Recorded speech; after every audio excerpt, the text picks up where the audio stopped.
Hey everybody, Monty Reed here, and today we're just going to visit this fun Airbnb shed, also known as a she shed, and built by a Master Craftsman, Kevin Corbin.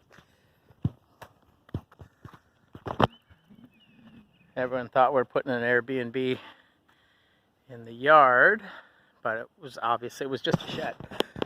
But by adding a little power and a little water, you could actually have an Airbnb shed.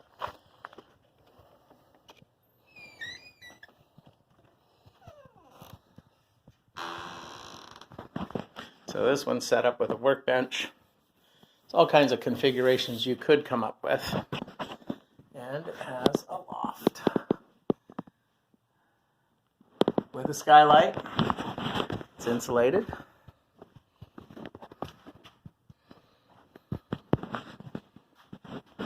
A couple of windows.